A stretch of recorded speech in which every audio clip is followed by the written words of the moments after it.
अरे बच्चों, math class 9th worksheet number 31 में त्रिभुज है और त्रिभुज की कुछ प्रीवियस पुरानी जानकारी लेने के लिए हम त्रिभुज की सर्वांग समता के कुछ रूल नियमों के पर चर्चा करते हैं कि त्रिभुज की सर्वसमीका की कसौटी या नियम की समझ हमें है या नहीं। तो हमारे पास 4 नियम थे किसी एक त्रिभुज को दूसरे त्रिभुज के साथ सर्वांग सम होने के लिए। तो पहला था कि सभी भुजाएं किसी त्रिभुज की दूसरे त्रिभुज की सभी भुजाओं के बराबर हो जाएं तो वो सर्वांग सम होता है, या 2 भुजा और एक कोण बराबर किसी दूसरे त्रिभुज के साथ हो जाए तो सर्वांग सम होता है। यदि 2 कोण और एक भुजा बराबर हो जाए तो भी सर्वांग सम होता है। और चौथी थी किसी समकोण त्रिभुज में कर्ण भुजा किसी दूसरे त्रिभुज समकोण कर्ण भुजा के बराबर हो जाए तो वो भी सर्वांग सम होते हैं। यहाँ आपको एक हल करने के लिए क्वेश्चन दिया गया है कि एक त्रिभुज ABC की 2 भुजाएं AB और BC तथा माध्यिका AD क्रम से एक दूसरे त्रिभुज PQR की भुजाओं PQ और QR तथा माध्यिका PN के बराबर है। दर्शाइए कि त्रिभुज ABD और त्रिभुज PQN और त्रिभुज ABC और त्रिभुज PQR सर्वांग सम हैं।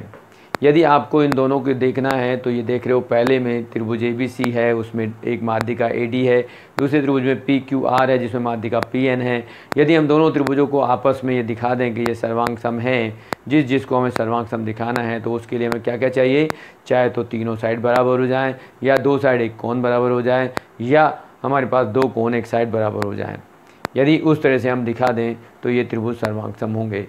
तो यहाँ इन्होंने दिखा रखा है कि पहले में सर्वांग सम ABD को PQN के सर्वांग सम दिखाने के लिए तीनों भुजाओं का नियम प्रयोग किया गया, जबकि दूसरे त्रिभुज ABC को PQR के साथ सर्वांग सम दिखाने के लिए उसमें 2 भुजा और एक कोण को बराबर दिखाया गया, क्योंकि वो पहले ही त्रिभुज में जो है वो त्रिभुज कोण बराबर थे।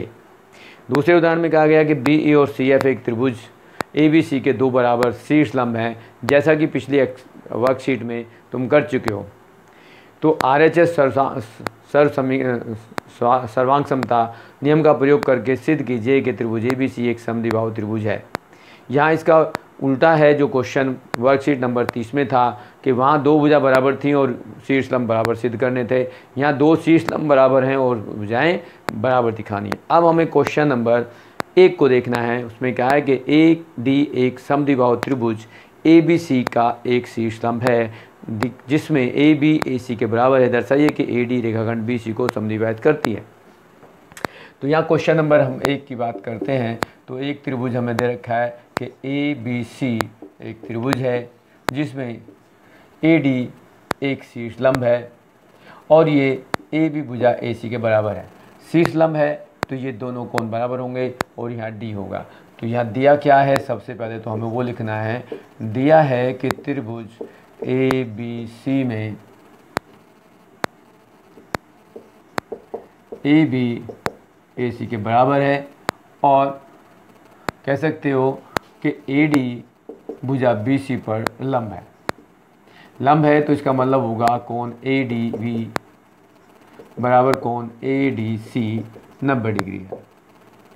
अब हमें सिद्ध क्या करना है, सिद्ध करना है कि ये BD और DC दोनों बराबर है। अब यहाँ हम उत्पत्ति करेंगे।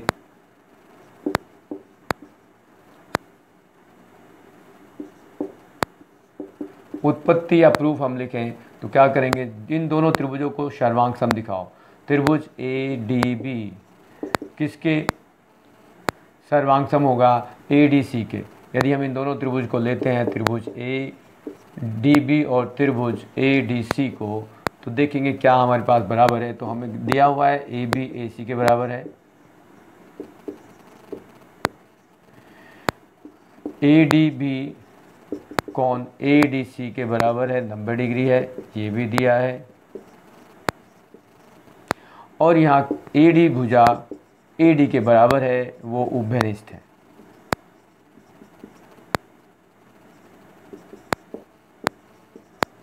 तो हम कहेंगे कि ये भुजा और ये भुजा और ये समकोण त्रिभुज है। तो समकोण त्रिभुज हो गया, कर्ण होगा, एक भुजा हो गई, तो त्रिभुज ADB सर्वांग सम होगा त्रिभुज ADC से। किस कारण से, RHS समकोण त्रिभुज भुजा के अंदर। इसलिए यहाँ जो बी डी है वो डी सी के बराबर होगा और उसको हम कहेंगे कि by C P C T सर्वांग सम त्रिभुज के संगत भाग बराबर होते हैं। इस आधार पर ये दोनों त्रिभुज की दो भुजा जो बी डी और डी सी हैं वो आपस में बराबर होंगी। अब दूसरे क्वेश्चन में कहा गया है कि त्रिभुज ए बी सी और डी बी सी एक ही आधार त्रिभुज बी सी पर बने दो समद्विबाहु त्रिभुज इस प्रकार हैं कि ए और डी भुजा ए बी के एक ही ओर स्थित है। यदि ए डी बढ़ाने पर बी सी को पी पर प्रतिच्छेद करे तो दर्शाइए कि ए बी डी सर्वांग सम ए सी डी के है। अब सर्वांग सम कैसे करेंगे हम, इसको ये दिखाना है कि ये आपस में बराबर क्यों हैं। अब हमारे पास बताना है क्वेश्चन नंबर 2 में कहा है कि त्रिभुज एक इस तरह से है, हम इस त्रिभुज को बना लेते हैं कि ये ए बी सी और डी बी सी इस तरह से हमारे पास दो त्रिभुज हैं और यहाँ P कह दिया गया। उसमें ये और बता दिया गया कि हमारे पास कैसे त्रिभुज हैं ये। अब इसमें हमें कहा गया है कि त्रिभुज ABC और DBC के आधार पर BC पर बने दो समद्विबाहु त्रिभुज हैं। समद्विबाहु त्रिभुज का मतलब है कि उनकी दो भुजाएं आपस में बराबर हैं। मतलब उसमें दिया क्या है ये हमें सबसे पहले लिखना पड़ेगा। दिया है त्रिभुज ABC और त्रिभुज DBC में।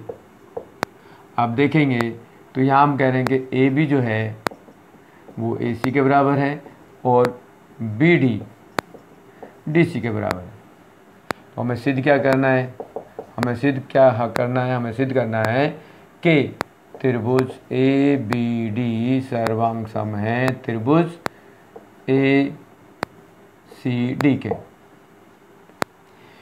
हम इन दोनों त्रिभुजों को सर्वांग सम कैसे कर सकते हैं ये हमें ध्यान देना जरूरी है, क्योंकि दोनों त्रिभुजों को सर्वांग सम करने के लिए ज़रूरत है हमें कि दोनों त्रिभुज सर्वांग सम तब होंगे कि हमारे पास या तो तीनों त्रिभुज की भुजाएं बराबर हों या दोनों त्रिभुजों की दो भुजाएं कोण बराबर हो या दो कोण और एक भुजा बराबर हो। अब समद्विबाहु त्रिभुज है तो दो भुजा बराबर होंगी। अब इसमें हमें जो कहा गया है कि AD पर बढ़ाने पर BC को P पर प्रतिच्छेद करे तो दर्शाइए कि ये दोनों त्रिभुज सर्वांग सम है। तो यहाँ हम उसको उत्पत्ति कर देते हैं, प्रूफ करते। त्रिभुज ABD में यदि हम लेते हैं और त्रिभुज ACD में, इन दोनों त्रिभुजों में लेते हैं हम, तो यहाँ पर हमारे पास क्या है, AB जो है वो AC के बराबर है, दिया हुआ है। BD CD के बराबर है, ये भी दिया हुआ है। और AD के बराबर है क्योंकि वो उभयनिष्ठ है। तो हमारे पास तीनों भुजा पता चल गई कि एक दूसरे की भुजा के बराबर हैं, तो कहेंगे त्रिभुज ABD सर्वांग सम होगा त्रिभुज ACD के बाय, ये हमारा इसमें हमें सिद्ध करना था।